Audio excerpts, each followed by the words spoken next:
l'homme de ce dimanche, l'homme de ce début d'année, sans doute l'homme de ces prochaines années, Francis Graffard.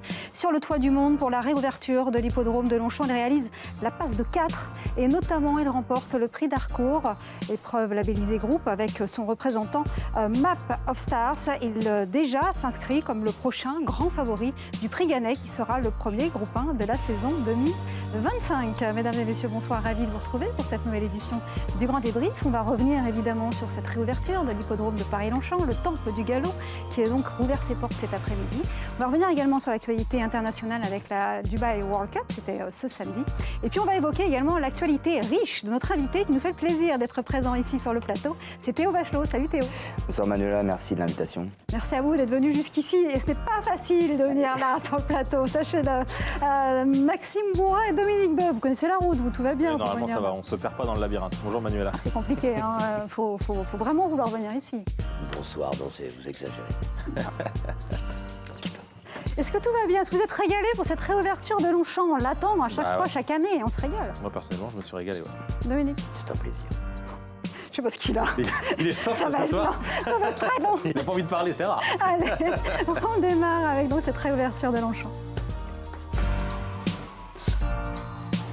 Et on commence avec le prix d'Harcourt. C'est donc la dernière marche qui va nous emmener vers le prix Gannet. Map of Stars qui s'inscrit donc comme le prochain grand favori de la course. Exactement, grandissime favori de cette épreuve déjà du prix d'Harcourt. Il était attendu, le cheval de Francis-Henri Graffard, parce qu'il avait été excellent déjà dans le prix Exbury à Saint-Cloud. Mais là, il avait tout pour montrer sa classe. Il a voyagé en queue de peloton, dans un petit peloton peu fourni, avec un animateur qui s'appelait Certain Lad, un Anglais réputé pour faire du rythme. Eh ben, il n'a pas trahi sa réputation. Mais entrée de la ligne droite, Map of Stars, qui a constamment eu un dos, s'est annoncé pour traverser tout le monde et surtout traverser le gagnant. Et je trouve que la physionomie de course a permis au cheval associé à James Doyle de faire étalage de sa classe. Dernièrement, dans le prix Exbury, quand il avait pris l'avantage, le cheval se reprenait un petit peu. Cette fois-ci, il terrasse l'opposition et je trouve que justement le fait qu'il y ait beaucoup de rythme, ça nous a permis de voir la qualité hors norme à mon sens de ce cheval entraîné par Francis-Henri Graffard qui est un drôle de cheval. Et il nous dit hors norme, Maxime. Oui, on a vu ce qu'on voulait voir. Je pense que Francis Graffard a vu ce qu'il voulait voir aussi. On nous a... Il a vu quoi? Parce que non, mais on nous a annoncé un très grand cheval depuis très longtemps. Sauf qu'à chaque fois qu'il prenait l'avantage, il avait tendance à un coup, il se reprenait des courses sans train. Donc les autres sont capables de faire 22, 21 comme lui. Et là, avec une course très, très sélective, on a eu un éclair de classe à mi-ligne droite. Et c'est surtout le deuxième qu'il faut regarder, c'est Horizon Doré. Horizon Doré a des références internationales hors normes, qui fait partie des chevaux qui ont déjà bataillé au plus haut niveau à l'international. Donc ce qu'il a fait aujourd'hui à Longchamp, je pense que Francis Graffard doit être ravi. Et toutes les annonces qu'on nous avait dit sur le cheval, nous, on l'a vu aujourd'hui. Alors, il a couru 6 fois, il s'est imposé à 5 reprises. Théo, est-ce qu'on assiste là à l'avènement d'un futur grand champion? Moi, je pense que oui. C'est un cheval qu'on a vu auparavant dans des courses moins relevées. Je pense que Francis-Henri Graffard a fait du très bon travail de management du cheval. Il est arrivé sur ces courses bien préparé et aujourd'hui, on a vu pour moi un très bon cheval s'imposer. Voilà, il est le cheval qu'il pense être, c'est-à-dire un bon cheval pour moi. C'est un cheval d'arc. On va passer par le Gannet, d'accord, mais est-ce qu'on Non, déjà... il faut passer par le Gannet. En tout cas, moi, ce que je trouve, Francis Graffard nous l'avait annoncé comme étant un très, très bon cheval. Et aujourd'hui, on l'a vu. Vous voyez, j'ai pas Francis Graffard. Non, on n'a pas vu les 3 ans, Manuela. On est au mois de mars. Après, on est au mois d'avril. De façon assez factuelle, si on parle de distance, il n'y a aucun problème. Je ne vois pas pourquoi ce cheval ne serait pas un cheval d'arc. Pour moi, c'est assurément, déjà dans le Gannet, il va falloir être costaud pour le battre, je pense. Oui, mais bon, du Gannet à l'arc, il y a un vrai pas. On n'a pas vu les 3 ans, on n'a pas vu de Jockey Club, on n'a pas vu de Derby d'Epsom. Oui, mais voilà, donc on ne va pas s'emballer. On est là pour rêver. En tout cas, on a vu... un briseur de rêve. Voilà ce que vous êtes. Mais non, mais on a vu un éclair de classe et rendez-vous au prochain échelon. Parlons de Francis Graffard quand même, qui réalise, je le disais, ce début d'année. L'homme du jour avec 4 succès, l'homme de ce début d'année, et on n'a pas fini d'en entendre parler. Ouais. Ouais, il nous présente des chevaux qui sortent un petit peu de l'ordinaire. Il y a une très belle organisation. Moi, ce que j'ai beaucoup aimé cet après-midi, c'est qu'il a félicité toute son équipe et qu'il a dit que sans son équipe, il ne serait pas grand-chose. Et pour moi, ça me parle, ça me donne des très beaux souvenirs où quand on avait le moindre truc sur un petit cheval, un petit doute, c'est les cavaliers d'entraînement, c'est le premier garçon, c'est toute l'équipe, c'est le maréchal, c'est le vétérinaire qui vous donnait des solutions. Et j'ai trouvé que les mots de Francis Graffard correspondait vraiment à un très grand chef d'entreprise. Maxime, je voudrais faire rebondir sur les stats qu'on a vus. Ça fait 1 sur 4 pratiquement au niveau des victoires. C'est remarquable, mais je reviens sur ce que dit Dominique. C'est vrai qu'il n'y a pas de succès personnel dans les courses. On parle souvent de l'entraîneur, du jockey qui finit le travail, etc. Mais il y a tous ceux qui sont le matin et qui peaufinent ces chevaux-là. Et puis ces chevaux-là, c'est des champions surtout. Donc assistons-nous là à la relève, clairement, au passage de témoin presque. Ah bah, vu comme c'est en parti... tout cas, plus la relève, justement. C'est de la relève. Non, mais déjà, il a déjà gagné. Passage de témoin. Oui. Non, mais il a déjà gagné Groupe 1, il a déjà gagné le prix de Diane. C'est un entraîneur qui est déjà. Non, la passation, ça a été quand il a récupéré les chevaux de son Altesse Aga Khan. Et du coup, on passe encore un cap. Mais avant de recevoir les chevaux de son Altesse Aga Khan. Il avait déjà prouvé qu'il les méritait. Et aujourd'hui, il confirme. Oui. Je vais poser ma question autrement, puisque j'arrive pas à avoir de réponse. C'est pas grave. Est-ce que vous pensez que cette année peut être tête de liste? Ah oui. Moi, je pense. Ouais. Ouais. C'est dans ce sens-là, je passe de passation de pouvoir. C'est le plus gros effectif de Chantilly. Ouais. En règle générale, 9 fois sur 10, quand tu as le plus gros effectif de Chantilly. Il a plus de chevaux qu'André Fabre? Je pense, oui. D'accord. Et puis dans toutes les catégories, après quand on redescend des échelons, c'est pareil. Le jeu des handicaps, Francis-Henri Graffard, il sait aussi le faire et ses chevaux répondent présents dans ces catégories-là. Donc si la forme continue, oui, évidemment qu'il a tout pour l'être. Après, on sait très bien que celui qui gagne la grosse du mois d'octobre, il y a tellement d'argent que ça peut faire basculer tout d'un côté. Donc voilà. Là, actuellement, sachez que Francis Graffard a présenté 149 chevaux différents. Et alors ça, c'était en 2024, pardon. 149 et André Fabre, 146. Donc déjà, l'année dernière, c'était sensiblement les mêmes effectifs. Affaire à suivre concernant MapofStars pour le prix Gannet. Rendez-vous donc le 28 avril, je crois. Ouais, le dernier dimanche d'avril doit être le 28. Dans 3 semaines. Dans 3 semaines, merci. Ce qui est difficile, il va faire 3 semaines. C'est pas donné à tout le monde. Le dernier à avoir fait les 3, ouais. Exbury. Là, il n'a pas souffert. C'est arrivé qu'une fois depuis que ça existe. Donc il y aura d'autres clients dans le Gannet. Vous pensez que ça va être le favori, le cheval à battre? J'ai pas le nom du dernier qui a fait ça, Class of Stars. Class of Stars. Ouais. Oui, écoutez, avec la facilité dont il s'impose aujourd'hui, il a quand même l'Exbury qui a été une course aussi plutôt facile. Après, à 3 semaines, je pense pas que ça soit dérangeant, mais il faut voir l'opposition aussi. C'est ça. Tout simplement, je pense. Parce que là, ils n'étaient pas nombreux non plus au départ de la course. On évoque un autre rendez-vous, toujours ce dimanche, sur l'hippodrome de Paris-Longchamp. On va parler maintenant du prix Vento. Une épreuve qui peut tout à fait nous mener au Diane, ou aux Oaks, ou au Santalari, ou... On ne sait pas vraiment. On ne sait pas vraiment. En tout cas, il y a le choix. On a eu des interviews qui sont... Alors, regardons la gagnante et après on regardera où est-ce qu'on va l'emmener. Mais en parlant d'interview, ce qui était très intéressant, on en reparlera un petit peu après, parce qu'on revoit cette course où Mandanaba a pris le commandement assez rapidement des opérations, déjà par la simple et bonne chose qu'elle est extrêmement bien partie de sa salle de départ, et ensuite installée en tête, tout en confort, tout en contrôle, sans être véritablement attaquée, même si le rythme était plutôt bon. Et ce que j'ai adoré, c'est l'attitude, encore une fois, de cette pouliche qui a peu de métier. Elle avait couru qu'une seule fois l'an dernier. Elle est en droite ligne, elle accélère, elle répond seulement aux sollicitations de son jockey en se contentant de regarder ce qui se passe devant elle et jamais à son extérieur. C'est une pouliche vraiment douée, je trouve, et dans son attitude, je trouve qu'il y a tout. La deuxième, elle avait été plutôt bonne quand elle avait brillé à Saint-Cloud pour l'entraînement d'Henri-François Devant. C'est Flemingstone qui avait gagné dans un bon style.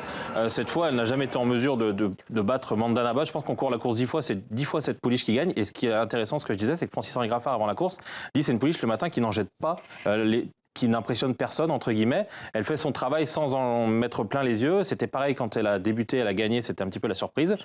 Là, elle était extrêmement jouée et elle confirme que si on l'oublie le matin, l'après-midi, il faut compter sur elle. J'allais y venir. MapofStars, on attendait de grandes choses. Il le prouve sur la piste. Est-ce que c'est bon signe ou non quand on a... C'est très, très bon signe. Ah, c'est encore mieux. Ouais, c'est très, très bon signe. Là, il s'enflamme. Ça commence. 5 minutes d'émission, il est parti. Mais non, mais moi, je prends l'expérience de la seconde, qui vient de gagner la Camargo, qui a couru à 2 ans, qui a couru groupe, qui est placé de groupe en Angleterre. Ralph Beckett, qui était très bonne. Et la gagnante, elle a couru une fois. Elle arrive au monde, c'est un bébé. Elle a débuté sur la fibrée. Aujourd'hui, on lui présente le gazon, l'herbe, Longchamp. Et elle refait pareil. Ah, j'aimerais bien qu'elle soit à moi, celle-là. Moi, même avis, elle est sortie des boîtes très toniques. Elle a pris la course à son compte et elle n'a jamais été inquiétée. Quoi qu'il arrive, à mon avis, Mickaël sentait qu'il avait la pointure d'un bout à l'autre. On a été rythmé dans cette course-là, enfin moi, de mon impression. Et la meilleure a gagné. Et sur le bon terrain de Longchamp aujourd'hui, ça faisait aucun doute, c'était la meilleure. La princesse Zara, vous avez derrière vous, elle était présente aujourd'hui. En même temps, c'est une souche qui lui est particulièrement importante, puisque la mère de cette concurrente, c'était Mandécha, qui lui a apporté, Maxime, les plus grandes victoires. Ouais, exactement. Donc c'est Mandécha qui a gagné de 16 à 2400 mètres. C'est pour ça. Exactement, c'est ça. Donc on va revenir sur la distance, qui est finalement la question qu'on se pose. Tout le monde se la pose. Ouais, c'est ça. C'est assez incroyable. Après, quand on va rallonger, si on rallonge, c'est une pouliche qui n'a pas véritablement lutté, elle n'a jamais été inquiétée. Donc quand on va lui mettre une opposition encore plus relevée que celle du jour, il va falloir voir comment elle réagit. Vous avez vu sa mère qui a gagné, donc, non pas sur toutes les distances, mais on fait les trois groupes 1 sur 3 distances différentes. C'est pas 16, 2000, 2004. Ouais, c'est pas rien. Quand on a d'abord axé sa carrière sur 16 et après on a été progressivement sur 2004. Qu'est-ce qui va faire peser dans la balance? Je voulais y venir, je sais pas son père, l'étalon, il est fait pour un peu tenir Attendez. Parce que du coup, ça peut peser un peu dans la balance. Gayat. Ouais. Gayat. Lui, était un cheval qui enroulait. Qui enroulait, mais qui avait du mal à faire la distance. C'était plutôt un cheval de 2000. Ouais, et Mandécha, elle, plus de 2000-2004. Du coup. Non, mais je pense que c'est la jument qui va le dire. Moi, ce qui me plaît, c'est. Non, mais que, alors attendez, non, mais moi, je peux plus.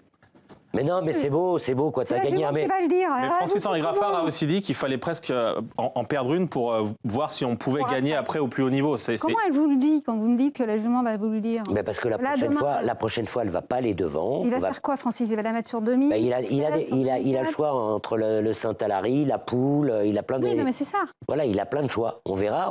Moi, n'importe où elle ira... La question est de savoir comment on détermine la distance, là. Comment demain matin, il va se dire, tiens, comment je fais? C'est ça ma question. Il faut viser les échéances. Après, voilà, c'est le travail de l'entraîneur, je pense, et du jockey.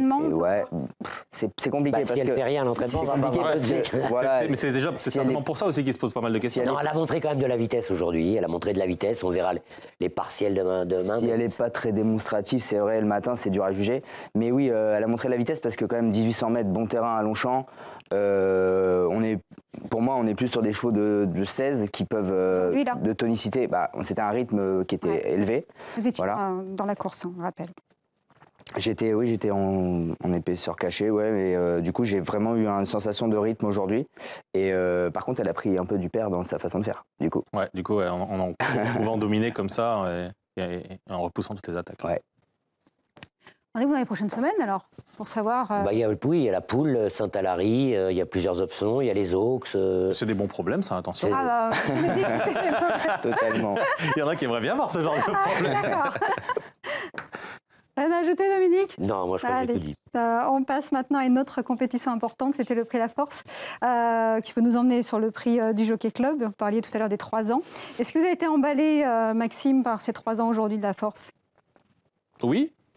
Oui, non, c'est pas la course. Ça sent le piège.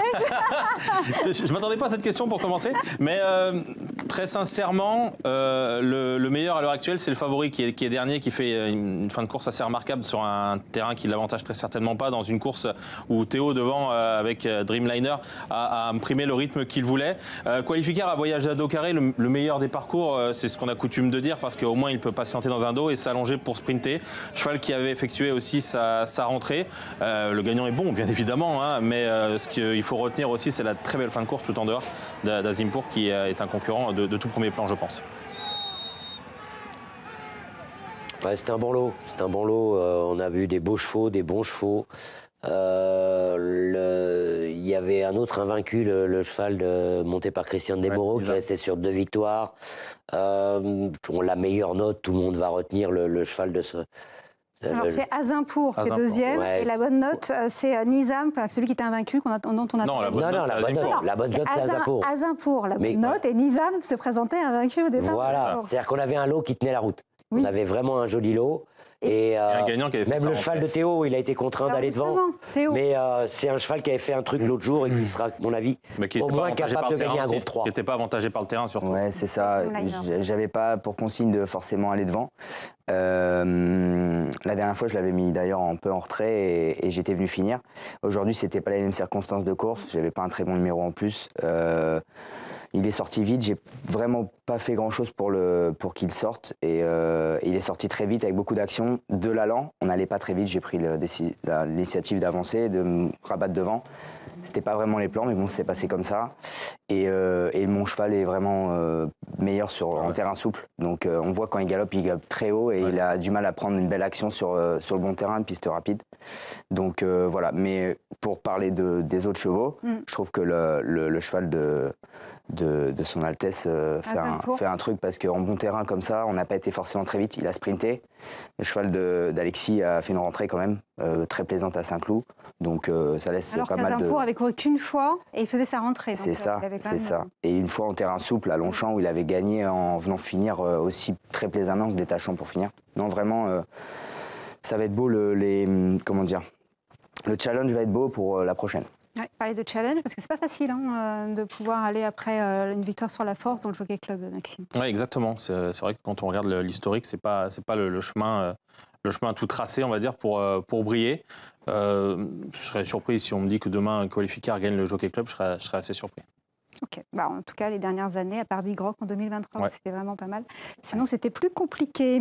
On va parler maintenant de l'actualité à l'international, c'était samedi à Dubaï.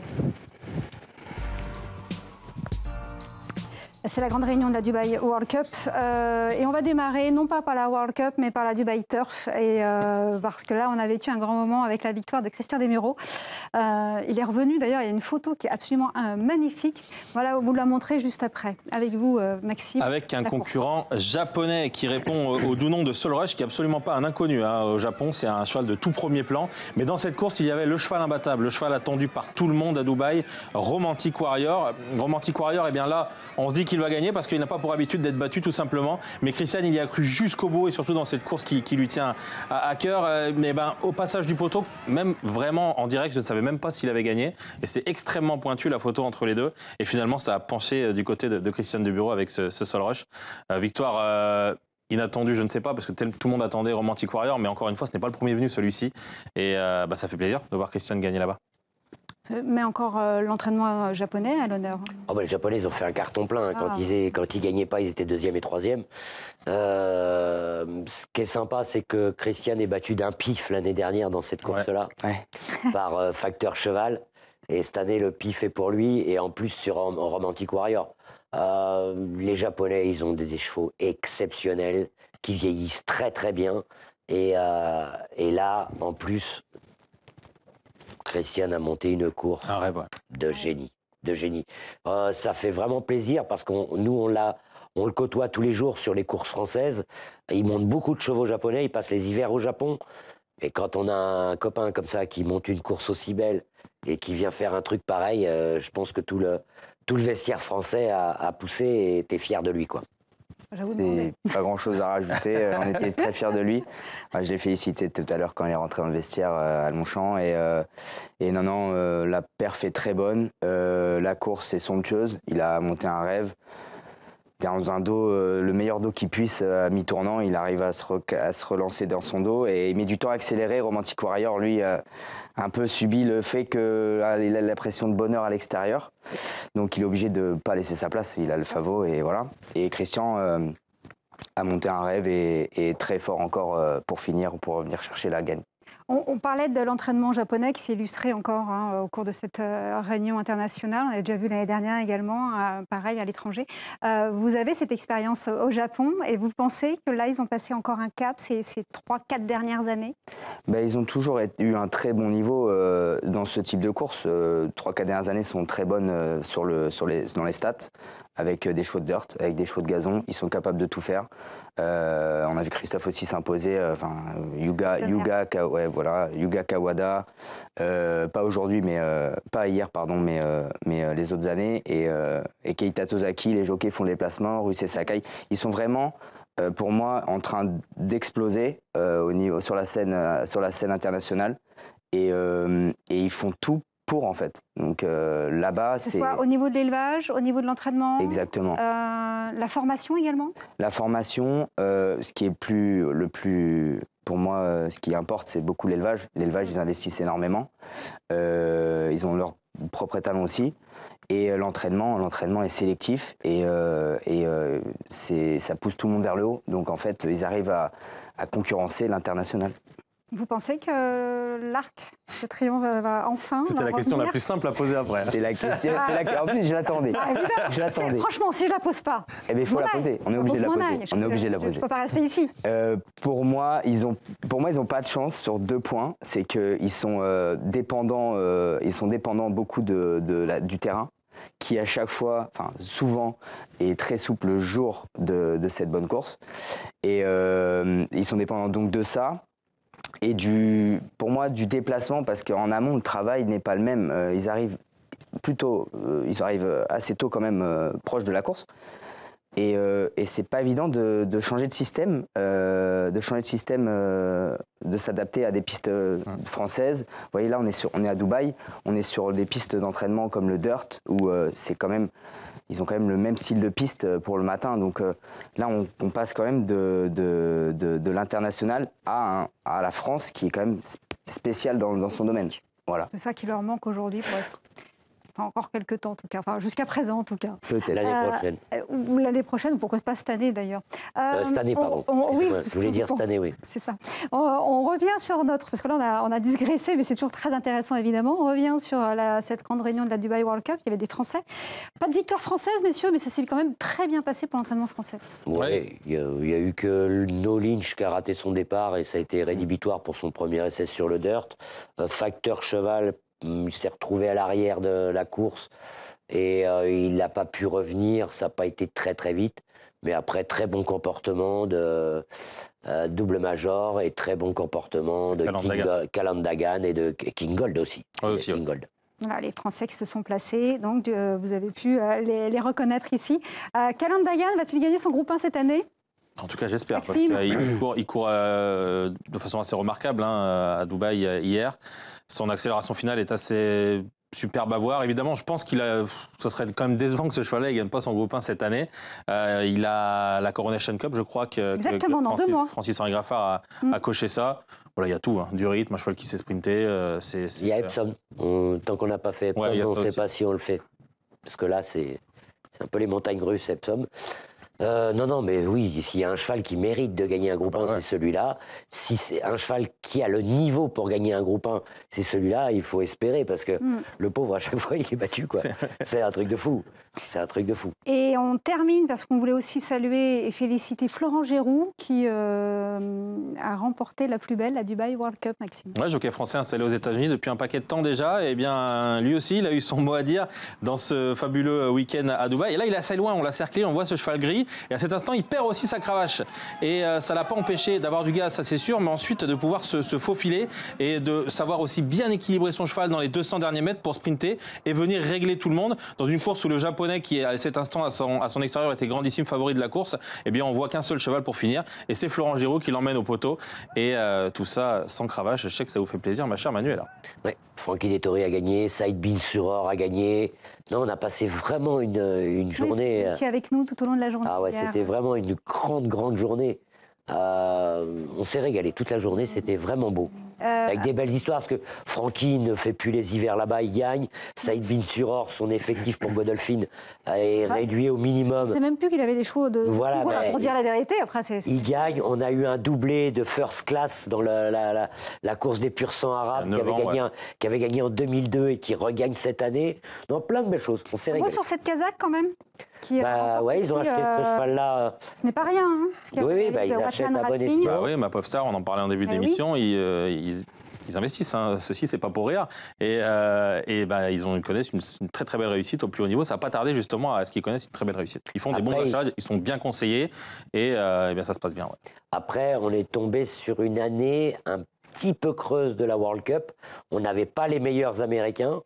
On avait le meilleur Japonais, mais il n'a pas eu une bonne course. Ouais. Il s'est pris des coups de tampon. Le cheval n'a pas eu envie de faire le job comme il l'avait fait la dernière fois dans la Saudi Cup.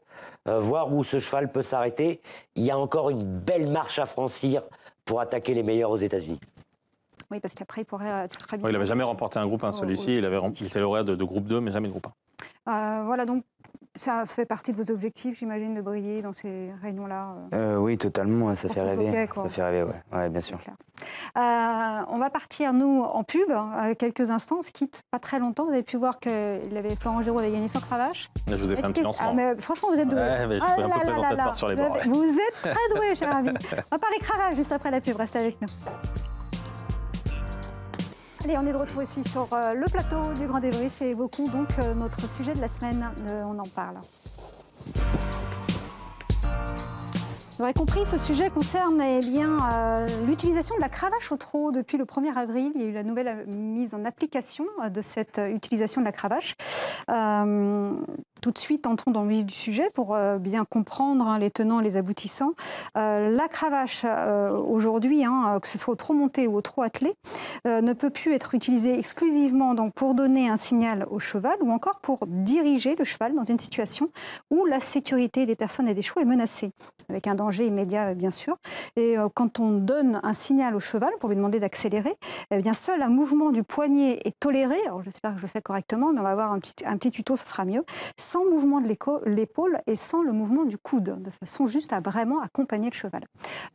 Pareil, pour bien comprendre, je propose de regarder le petit tuto qui a été réalisé par le trot, afin de mieux appréhender cette nouvelle réglementation et de présenter tout cela aux différents socio-professionnels. À compter du 1er avril 2025, la cravache ne pourra être utilisée exclusivement que pour donner un signal à son cheval, pour diriger le cheval dans une situation où la sécurité des personnes et des chevaux est menacée. Pour donner un signal à un cheval, seul un mouvement du poignet est toléré, sans mouvement de l'épaule ou du coude. Pour les courses au trot attelé, le driver devra tenir les rênes à 2 mains, à tout moment de la course, sauf pour activer un accessoire autorisé. Tout usage non réglementaire de la cravache durant la course sera sanctionné dès la première utilisation, proportionnellement au montant de l'allocation de la course et au nombre de fois où la cravache a été utilisée. Voilà, donc tout ça, ça a été mis en application le 1er avril. Et bien, derrière cela, il y a eu des amendes, des mises à pied qui ont été données aux différents professionnels par les commissaires au cours de ces dernières réunions. Et du coup, il y a eu plusieurs professionnels qui se sont offensés par rapport à cela. Pour évoquer ce sujet, nous accueillons dans l'émission le président du syndicat des entraîneurs et des drivers de la société, c'est Stéphane Meunier. Bonsoir à vous, Stéphane. Bonsoir. J'espère ne pas avoir dit de bêtises déjà dans la première présentation de cette nouvelle réglementation. Je disais, on manque de recul, mais déjà on sent quand même que plusieurs professionnels ont manifesté leur mécontentement. Bah oui, ça peut se comprendre. Moi, j'avais averti les instances de pas trop durcir les sanctions. On a déjà pas mal négocié parce qu'au début c'était quasiment 1% par coup de cravache et 2 jours de mise à pied par coup de cravache. Donc on sera arrivé avec des montants astronomiques et des mises à pied monstrueuses. On a pu négocier de baisser déjà qu'à 1%. Je voudrais bien qu'on descende encore plus. Et surtout, on a pu obtenir un jour au lieu d'avoir 2 jours. Alors, justement, on regarde par rapport aux sanctions prises par les commissaires à l'encontre de ces professionnels. On a justement résumé tout cela. Donc, il y a 1% de l'allocation de la valeur nominale de la course qui va être infligée. L'autorisation de montée suspendue en cas de récidive s'il ne se conforme pas aux prescriptions. Du coup, il y a minimum 4 jours à tout jockey qui frappe sur les flasques d'un sulky avec sa cravache. Du coup, c'est quand même beaucoup. C'est énorme, c'est même énorme. C'est-à-dire que là, j'ai l'impression qu'on veut encore laver plus blanc que blanc. C'est-à-dire que quand on vous dit qu'on tape sur une... Non, mais quand on tape sur la flasque, c'est qu'on tape sur le numéro. On ne tape pas sur le cheval. Oui. Vous l'avez bien dit. On peut faire peur. Non, mais ça fait du bruit. De toute manière, les chevaux réagissent au bruit. tout le monde a mis de l'eau dans son vin depuis un moment, mais on a l'impression que tous les 2 ans, on nous en ressort une nouvelle qui est encore plus dure, qui est encore plus stricte. Mais est-ce que le but n'est-il pas, pour finir, de ne plus avoir besoin d'utiliser une cravache? Il l'utilise dans le monde entier, sauf chez nous. Ah non, Donc, non. Non, il y a des pays. Vous avez regardé les courses à Dubaï? Ah ouais, non, mais Oui, moi, je parle de ce que je connais. c'est au galop. vous ne pouvez pas dire le monde entier pour Dubaï. Non, il y a des pays où il n'y a pas de cravache. Oui, les pays... En Suède, notamment. Mais bon, écoutez, ce que moi je vais vous expliquer, Allez, expliquez-moi. par rapport aux courses de plat, Allez. on a vu tout le week-end des chevaux de 9 ans, de 8 ans, King Gold. Je les ai notés. First Look, 8 ans. Dubaï Futur, 8 ans. King Gold, 8 ans. Seul Roche, le cheval de... Oui. On leur demande... Quel est le rapport, Dominique? Mais quel est le rapport? On fait des programmes, en tout cas pour le plat, et je vois que c'est à peu près la même chose pour le trot. On fait des programmes pour que les chevaux prennent beaucoup d'argent et soient très précoces. À l'âge chez nous, au galop, c'est 2 et 3 ans. Pareil pour le trot aussi. C'est à peu près pareil. Et on voit, pareil au trot, la belle course, Émeraude de Baie, 11 ans, Étonnant, 11 ans, Fast Time, 10 ans. C'est-à-dire que si les drivers ou les jockeys massacraient les chevaux On n'a pas dit ça. à la cravache, On n'a pas dit ça. on n'aurait pas ces chevaux à cet âge-là qui feraient encore des grandes performances. On n'a pas dit ça. Donc il y a un moment, laver plus blanc que blanc, mais il faut que ça s'arrête. Vous voulez que je vous le redise ou pas? On n'a pas dit ça. Oui, non mais bon, il y a un moment, sanctionner, toujours sanctionner. Nous, en plat, en obstacle, on est à 4 coups, c'est très bien. Les chevaux, en plus, on est bâtons. Au début, je peux vous dire qu'il y avait de la grogne dans les vestiaires, Théo. Au début, quand la mise en place est arrivée. Oui, nous, on s'est adapté, on s'est très bien adapté, je trouve. Il y a de moins en moins de personnes qui sont appelées pour l'utilisation abusive de la cravache. Après, je pense que je suis d'accord avec Dominique. Sur ce point-là, ok, et il y a 2 poids 2 mesures, à mon avis. On ne va pas relancer les instances, quoi que ce soit, mais le race and care, pour moi, c'est très dur d'arriver sur ce sujet-là, mais on parle du race and care. C'est ça la finalité. Mais je vois des chevaux courir à 3 jours. Je comprends pas l'intérêt de courir à 3 jours. Mais après, c'est pas parce qu'on court un cheval à 3 jours qu'il faut aussi autoriser la cravache. Oui, puis pareil pour Vincennes. On peut très bien pour après, Vincennes, changer d'autres règles. Moi, je parle sur ce plan-là parce que c'est le truc c'est la chose qui me choque un peu le plus. Et en fait, là, on est à 4 coups de cravache en France. J'ai vu la réunion de Dubaï. Galop, hein. On parle du galop. On parle du galop. Du galop. J'ai vu la réunion de Dubaï hier. Quand on regarde une réunion comme ça, on voit pas rien de choquant. Les chevaux qui sont cravachés... Pour vous, parce que vous êtes dans le milieu des courses, mais vous pouvez comprendre que de l'extérieur, ça peut choquer. Ça peut choquer, mais c'est pour ça que je vous dis, race and care 2 poids 2 mesures, un peu. C'est-à-dire que... Non, puis peut-être qu'on n'explique pas bien les choses. C'est-à-dire, moi, je suis plus choqué quand tout le monde est content d'avoir battu tous les records à Vincennes parce que la piste, c'était du macadam. Ça, je voulais le dire. Enfin, ça, c'est quelque chose qui est important pour moi, parce que Donc, quand on fait des deux bilans poids, de... Vous n'avez pas l'impression de mélanger tout? Ah non, pas du tout. Ah bah Parce non, que c'est moi- un ensemble. Ouais, C'est moi- un ensemble. Pour moi, c'est un ensemble. Moi, quand on fait des bilans de meeting d'hiver et qu'on dit c'est génial, on a battu des records de vitesse, etc., moi, je pense que les chevaux, ils ont plus mal aux jambes que mal aux fesses, hein, après 2 coups de cravache. Mais moi, c'est ma façon de voir les choses. Et quand demain, on peut se... Excusez-moi. Non, mais si demain, on se prive, on parle de mise à pied, Vincennes, c'est Vincennes, il y a du monde, il y a des bons chevaux, bien évidemment. Mais en province, quand on peut se passer, je parle des pilotes que je connais dans ma région, genre David Becker, Théo Briand, ce genre de pilotes, si demain, ils sont suspendus sur des réunions importantes de province... Mais vous ne croyez pas que c'est juste le fait de Non, mais après la finalité, mais tout ça, mais moi je vais découler vers les enjeux. Après on dit les enjeux, etc. Oui. Il y a de moins en moins de gens qui jouent aux courses. Il y a de moins en si, à mon sens, c'est pas une seule raison, mais si à mon sens il y a moins de gens qui jouent au Stéphane quintet. est avec nous aussi. On l'oublie pas, Stéphane, et on va lui donner la parole. S'il y a moins de gens qui jouent au quintet, à mon sens, c'est parce qu'un homme comme Jean-Michel Bazir est moins présent dans les quintets de par sa volonté. Si demain on se prive d'Éric Raffin, pourquoi on se priverait de ces parce qu'il serait suspendu, Parce que les sanctions sont trop lourdes. parce que demain il est suspendu. Les sanctions sont trop lourdes. Demain il est suspendu parce qu'il a défendu ses chances en mettant un coup de cravache. Non, je ne suis pas d'accord avec Non, mais je pense que les drivers vont s'adapter. Vous appelez Dominique, vous. Ils vont s'adapter au coup de poignet, les drotteurs. Mais les sanctions sont trop lourdes. Stéphane. Alors, j'ai écouté avec attention ce qui a été mis sur le plateau et je rejoins Dominique et Théo. Les sanctions sont un peu trop lourdes et c'est vrai que on alerte nous les instances en disant En plus, il faut savoir une chose, c'est que notre activité, nous, c'est beaucoup d'entraîneurs qui sont drivers. Et la situation des entraîneurs à l'heure actuelle, drivers de province, sont vraiment sur le fil du rasoir. Les bilans économiques sont pas bons et bombardés d'amendes, les gars, ils ont du mal vraiment à payer leurs factures. Donc rajouter des amendes, c'est pas non plus bon pour la filière. L'argument de votre collègue journaliste de dire qu'on va se couper de Jean-Michel Bazir pour un quintet, on va perdre de l'argent, c'est pas un argument, ça. C'est parce qu'on a le même argument en disant c'est Jean-Michel Bazir qui fait que les gens jouent plus parce que c'est le favori qui arrive. Donc ça, c'est des contre-arguments et c'est surtout pas ça qu'il faut se servir pour redonner du blason à notre sport. Moi, je dis qu'il faut pas se priver avec des sanctions parce qu'on vient à la même chose, on parle des sanctions qui sont trop lourdes. Moi aussi, je suis d'accord avec ça. Mais se priver de mettre à pied des hommes importants, des courses. Mais pourquoi est-ce que alors on fera émerger un autre jeune. Mais je peux juste intervenir, mais pourquoi est-ce qu'il faut transgresser les règles ? Pourquoi est-ce qu'on n'arriverait pas... Non, on dit que les règles sont trop sévères. Au début, c'est compliqué de mettre en place des nouvelles réglementations. Souvenez-vous, quand vous conduisiez, vous n'aviez pas de ceinture. J'ai toujours conduit prudemment. J'ai jamais perdu un point sur mon permis. Alors ça, j'y crois pas une seule seconde. Rappelez-vous. Non, mais vous faites attention, Dominique. Non, mais c'est pareil au galop. C'est pareil au galop. Maintenant, tu passes d'un coup de bâton, t'es mis à pied directement. Avant, il y avait des amendes, c'était gradué. Est-ce que c'est pas juste la mise en place? Moi, je pense que c'est l'accompagnement. Peut-être qu'on aurait dû dire pendant 1 mois ou 2 mois, bon les gars, il n'y a pas d'amende. Faire un peu de pédagogie. Un peu de pédagogie, il n'y a pas d'amende, les gars, vous inquiétez pas, mais à chaque fois, on passe par le bureau des commissaires en disant, dans 2 mois, ça te coûtera tant. Faites attention, vous voyez, peut-être ça, mais on part quand même du principe que les gars, ils vont plus taper.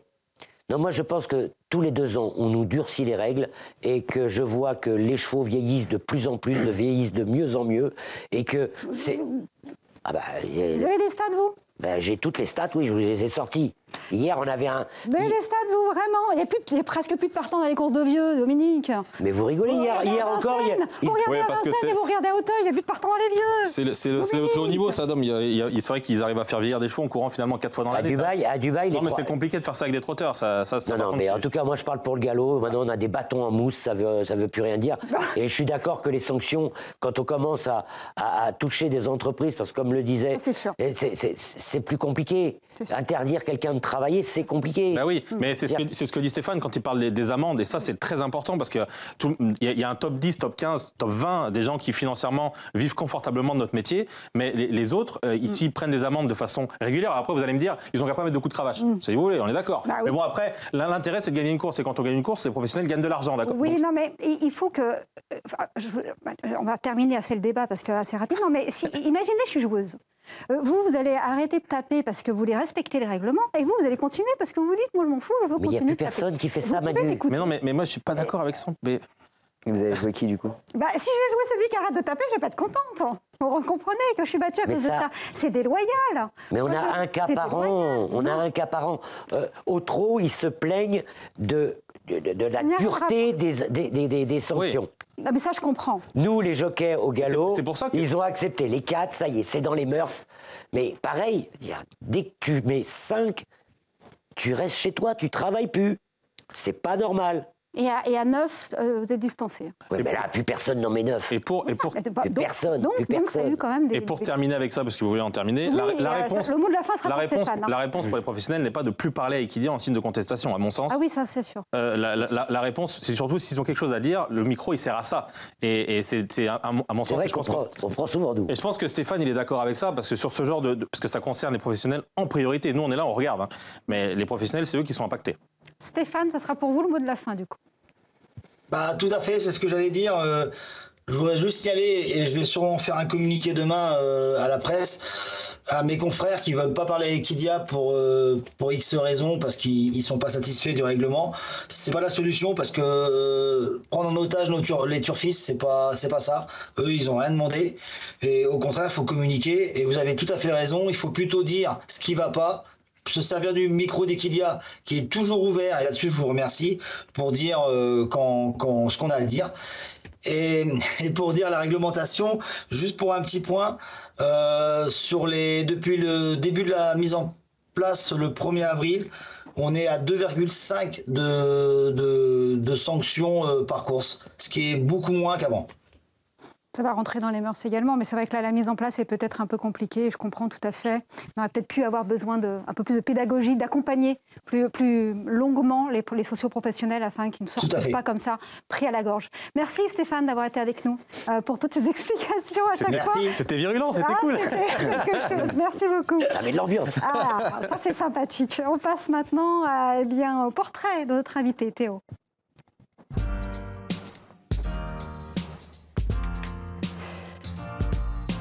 J'allais peut-être commencer par le tac au tac, je me disais. Et si on démarrait par le tac au tac? Je vous laisse la priorité quand même. Laissez-moi 2-3 minutes, allez-y. Je vous laisse quand même 2-3 minutes. Allez-y, allez-y. Théo, vous vouliez être jockey tout jeune, vous? Ouais. Dès 5 ans? Ouais, gamin, je voulais... déjà, je parcourais les champs de course avec ma mère. C'est rare, à 5 ans, maternelle comme ça, de se dire je vais être jockey alors 5, que... 6, 7 ans, peut-être un peu, ouais, mais ça a toujours été dans ma tête. 7 ans, t'étais toujours en maternelle. Ça va être compliqué. Ah, regardez, on vous voit là déjà, et vous étiez pas âgé sur cette photo. Vous accompagnez votre maman, c'est ça, sur les hippodromes? C'est ça. Et oui, elle était donc elle est guichetière toujours, en plus, plutôt sur la côte normande. Et j'allais donc que ça soit au trot ou au galop, Clairefontaine, Deauville, et donc j'ai pas cessé toute ma jeunesse de parcourir les champs de course avec elle. Et dans votre chambre d'ado, c'était pas des chanteurs ou quoi que ce soit qui étaient accrochés, mais c'était il y avait des autographes. Une cravache, une bombe à l'époque, des photos de course, des arrivées de course. J'en avais pas beaucoup, j'en ai eu 2. C'est Olive Pellier qui m'en a donné une, qui m'en a dédicacé une. Et mon cousin par alliance, Raphaël Delosier, dont son fils est jockey maintenant, qui m'en avait... Lucas. Ouais, Lucas, qui m'ont donné ces photos, et c'est les 2 seuls que j'avais, et puis après c'était la panoplie. Hein. Et du coup, en 3e, vous demandez à faire un stage chez Stéphane Vattel. Ouais, chez mon maître d'apprentissage, Stéphane Vattel, qui au début n'a pas forcément accepté parce que ça doit être rare. Hein, c'était pas de l'apprentissage, donc pas trop risqué un peu de se blesser au contact des chevaux, voilà. Et puis j'étais très motivé, il m'a dit allez, roule, je te prends un laisser. Et puis ça on est allé, donc on est arrivé une semaine, j'étais perdu total. Alors, je savais pas faire un box, je savais pas préparer un cheval. Enfin, je savais, mais les bases de centre équestre, et c'était pas du tout la même chose. Puis là, on rentre dans une écurie où il y a un peu de pression, quoi. Il y a de la pression, il faut aller au rythme, hein. Il faut être dans le rythme. Et voilà. Et au bout de la fin de semaine, c'est très bien passé. Et ensuite, je suis revenu toutes les vacances scolaires. Et là, c'est parti là. Vous avez intégré la FASEC? Oui, j'ai intégré la FASEC l'année d'après, je crois. L'année d'après, c'est ça. Donc en stage, donc en apprentissage du coup chez Stéphane Vattel, qui m'a ouvert les portes, en alternance avec Chantilly. Donc Deauville-Chantilly, 2-3 fois par... 2 semaines à Chantilly, 2 semaines à Deauville, en alternance. C'est pas trop dur quand on est gamin comme ça, de se retrouver déraciné un petit peu? Non, j'ai pas trop déraciné parce que mes parents habitent dans la région de Cannes, donc j'étais... Pour moi, le week-end à Deauville, j'étais quand même... Voilà, c'est juste à Chantilly où, au début, c'est un petit peu... Voilà, on se déracine un peu et puis après, on se fait des potes. Et puis après, on vit notre adolescence et on s'éclate bien. Ouais, vos années, premières années comme ça, c'est que d'excellents souvenirs? Ouais, on a passé de bons moments. L'internat, ça fait grandir, ça fait mûrir, on rencontre des bonnes personnes, on se fait des amis. J'ai des amis dans le vestiaire avec qui on a passé des super moments. Mika, on était à l'école ensemble pendant 2 ans, donc non, c'était cool. Vos premières victoires, vous en souvenez, j'imagine? Première victoire, oui, il y a eu une course école d'abord à Deauville. Donc ça, c'était vraiment... ça m'a beaucoup marqué. La course école?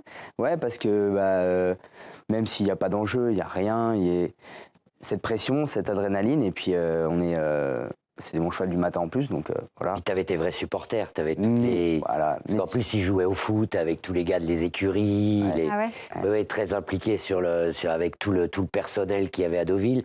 L'écurie de Stéphane Vattel était à l'époque la plus importante de Deauville, et nous on l'a connue. Il y avait des cars en fait pour vous accompagner. Pas loin.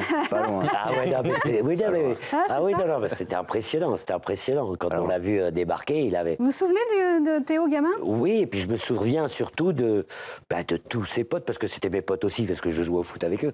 Mais c'était... ouais, tout le monde nous avait parlé. Il y en a un qui arrive, c'est un de chez nous, c'est un petit gars de chez nous. Et il y a toute une bande, là. On se retrouvait pour la pétanque aussi, pour le foot. Et il a son vrai fan du club là-bas. Ouais. La star. Ouais, c'était la star. Ah, si. Mais non, c'était une bonne période et voilà, après ça fait que de monter gentiment et donc d'une victoire de course école à une victoire en course officielle pardon. Sur le même hippodrome, voilà, 17 ans, donc non, c'était une bonne avance.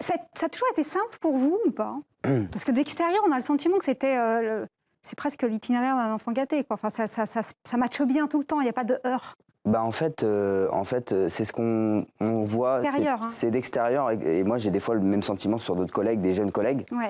Mais en fait, on se rend compte que non, il y a quand même des obstacles. C'est-à-dire que au début, on monte pas tous les jours. Au début, il faut travailler le matin. Il faut faire ses preuves le matin, déjà avant d'avoir la confiance de l'entraîneur. Et ensuite, il faut que ça se passe bien en course. Il faut avoir les capacités physiques et mentales pour continuer. Il y a pas mal de choses qui rentrent en jeu. Le cap le plus dur, je dirais, c'est la décharge, la perte de la décharge. Parce que là, on rentre vraiment dans le monde professionnel. Et c'est là où souvent, où ça m'est arrivé, de redescendre un peu Il y a beaucoup de jeunes comme ça qui... C'est-à-dire que c'est soit on arrive à passer le cap ou pas, quoi. Non, mais ce qui est difficile pour un jeune, c'est qu'il s'aperçoive que la décharge le fait gagner. Et que pendant qu'il a sa décharge, il faut qu'il apprenne tout. Et souvent, un apprenti qui a un peu de qualité à cheval va un petit peu s'endormir sur ses lauriers et pas apprendre tout ce qu'il faut. Parce que la décharge le fait gagner. Et quand vous vous retrouvez jeune jockey, si vous avez oublié d'apprendre à taper à gauche, si vous avez oublié de quelques trucs en cours de route, Après, quand vous êtes professionnel, ça, on ne vous le pardonne plus. Donc vraiment, quand les gamins, voilà, la décharge te fait gagner, et pendant ce temps-là, il faut apprendre tout ce que les autres savent faire. Vous allez gagner votre premier groupe 1 à Saint-Cloud en 2019. Ouais. Vous l'attendiez? Pas vraiment. Non. Pas vraiment. C'est concours de circonstances un peu, parce que le cheval McFency, je le débute à Longchamp, dans un bon Méden, dans une bonne course d'Idi, pardon. Et ensuite, c'est Maxime qui le monte, qui gagne avec à Saint-Cloud, je crois. Et dans la foulée, Pia Brandt, l'entraîneur, décide de courir le groupe 1. Et Maxime a un pensionnaire des frères Vertemer. Donc je suis là sur le cheval. Et Maxime, en plus, est non partant, malheureusement pour lui. Mais heureusement pour moi. Et je me retrouve à gagner un groupe 1. Et c'était le meilleur moment de course, un des meilleurs moments de course de ma carrière. Et voilà, c'était pas prévu avant le coup, j'étais pas favori. Donc non, on se rend pas vraiment compte sur le coup. Et puis en fait, t'as gagné un groupe 1, quoi. Ouais, Voilà. parce qu'il y en a très peu des groupes 1. On ne le dit pas assez souvent, mais c'est ô combien compliqué déjà de les monter. Exactement. Et ensuite de les gagner. Exactement. Oui. Ô combien compliqué de les monter. Et quand on en a un, on le tient et on le lâche pas. J'ai parlé très très vite tout à l'heure du Japon. Votre expérience là-bas, ça vous a apporté? Énormément. J'ai passé un hiver, 2 mois au Japon où on est totalement comment dire... Autonome, ouais, autonome déjà, d'une, et dépaysé. Dépaysé, c'est le mot que je cherchais, pardon. On arrive là-bas, j'ai été aidé d'un bout à l'autre, c'est-à-dire par mon traducteur, mon agent sur place, l'entraîneur qui me sponsorisait, Hiro Tanaka, très bon entraîneur d'ailleurs. J'ai été accueilli vraiment et guidé d'un bout à l'autre. C'était vraiment royal. J'ai vraiment été inculqué là-bas. C'est pas facile parce que franchement, de passer de la France où on a tous nos collègues et on a nos habitudes à un pays où on n'en connaît pas. Donc ça, j'ai vraiment adhéré. Et aussi par Christophe, le maire, qui m'a accueilli à bras ouverts avec Barbara. Ma famille et moi, pardon. Donc ça a vraiment été un plus, parce que tous les week-ends passés, ces week-ends avec Christophe, la quarantaine avec lui. Oui, vous étiez quand même entre de bonnes mains et en bonne protection. Ça apaise la chose. Avec un petit spécialiste. Avec un petit spécialiste, Voilà. comme on dit. Vous êtes aujourd'hui freelance. Oui, je suis freelance. Mais Pourquoi? je suis freelance, mais j'ai décidé cette année de travailler un peu plus souvent le matin. C'est-à-dire je monte un lot chez Stéphane Vattel le matin, en général, plus les galops, les travaux à côté. J'ai pris cette décision parce que je veux avoir une stabilité et un socle. Et je crois que c'est important dans ce système en ce moment qui n'est pas facile, c'est-à-dire d'être à droite, à gauche. Et j'ai pas envie de me dissiper et Vous avez besoin de ce cadre un peu.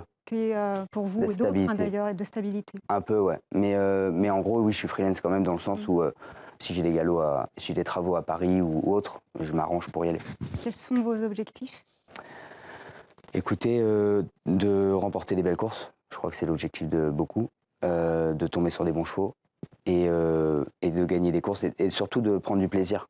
Parce qu'on oublie un peu, des fois, dans cette routine où on est constamment sur la route ou sur beaucoup de champs de course à la semaine, qu'il faut prendre, qu'on n'a pas l'habitude de prendre de recul, pardon. Et je pense qu'il faut prendre du plaisir à faire ce qu'on fait. Voilà. C'est peut-être beau, ça. c'est peut-être un peu ça aussi qui te fait revenir quasiment à plein temps chez Stéphane. Vous avez commencé ensemble. On sent que l'effectif de Stéphane, d'année en année, est supérieur. Ça augmente au niveau de la catégorie des chevaux. Et on sent que tu es très impliqué pour participer je dirais, le cran qui est encore à passer avec cette écurie qui est formidable pour toi, je pense. C'est exactement ça. Et puis l'écurie, je la connais par cœur. La façon de travailler de Stéphane Vattel par cœur aussi. Et j'ai on va dire un socle, une équipe derrière que je connais. Donc c'est quand même assez rassurant pour un jockey et une stabilité en plus. Vous parliez de cette stabilité. Et je pense que c'est important. C'est ça qui est important. Il faut kiffer de toute façon. Ouais, mais franchement c'est chouette, c'est beau. Le tac au tac tout de suite avec vous, Maxime. Yes. Moi je kiffe le faire en plus, donc c'est ça. Deauville ou Longchamp, Théo? Deauville. Jacques Le Marois ou Arc? Eh ouais, mais je suis obligé. Tac au tac. Jacques Le Marois, Arc, forcément. Préférez monter une course sur 1000 mètres ou 3000 mètres? 3000. J'étais plus ou moins sûr de la réponse. Vous préférez passer l'hiver aux Émirats ou monter à Pornichet? Je pense qu'on va... Avec ce que j'ai vu hier, les Émirats. Ouais, si on vous propose d'aller poursuivre votre carrière là-bas, vous êtes plutôt chaud pour ça? Si j'avais des propositions, ça serait intéressant. J'y pense j'y pense. Booba ou Damso? C'est qui ça? Un rappeur, mais c'est pas ta génération. Damso. L'un après l'autre, mais Damso. La terrasse des Ammonites ou plutôt un barbecue à la maison? Ce fut un temps, terrasse des Ammonites, maintenant barbecue à la maison. Foot ou canoë-kayak? Canoë avec papa. Si on revient au foot, le stade Malherbe de Caen, c'est dur, hein? C'est très dur. C'est pénible même. Hein. Très compliqué. Je crois que c'est pénible, c'est catastrophique. Ouais. Du coup, vous préférez aller faire de la natation plutôt que de regarder les résumés de match? Mais c'est récent, les... c'est vrai. Ouais. On m'a dit que la natation, au début, vous n'étiez pas très très bon, et maintenant, redoutable. Nul. C'est vrai? Maintenant, redoutable. Redoutable, j'exagère. Ouais, non, c'est ça, redoutable. Vous préférez regarder Prison Break ou le grand débrief sur Equidia? Grand débrief. Ça va, bonne réponse. C'est gentil. Vous parliez du canoë-kayak tout à l'heure avec votre papa et il y a une personne qui voudrait vous passer un petit message d'ailleurs. Bonjour Manuela, bonjour mon Théo. Écoute, je m'adresse à toi pour te dire que je suis très fière en qualité de maman, bien sûr, de la carrière que tu as menée jusqu'ici et je suis très confiante pour la suite. Je sais que tu es un grand travailleur, un garçon loyal, avec des valeurs. Et ça, c'est important. Et tu es toujours resté le même. Tu n'as pas jamais pris la grosse tête. Et ça, c'est la chose qui me faisait le plus peur. Voilà, je tenais à t'embrasser très fort et à te dire continue comme ça. Je t'aime. Bisous. Maman Delphine, fidèle supportrice, je pense. Ouais, fidèle supportrice, ouais. Ouais, je suis un peu... Ouais, ça fait du bien à entendre et en même temps, c'est super... ça pèse, quoi. Ça pèse, c'est les mots de ma maman et j'espère que c'est l'image que je renvoie à mes proches. N'en faites pas n'ayez aucun doute là-dessus pour avoir pu converser avec elle. Merci beaucoup Théo d'avoir été notre invité. Merci à vous, c'était un plaisir. Nous aussi. Vraiment plaisir partagé. Merci beaucoup. Merci messieurs. Merci Manuela. À très vite. À bientôt. Et on remercie toutes les équipes évidemment, que ce soit Quentin, Marie, Iliane. Merci à tous. Dimanche prochain. Ciao tout le monde.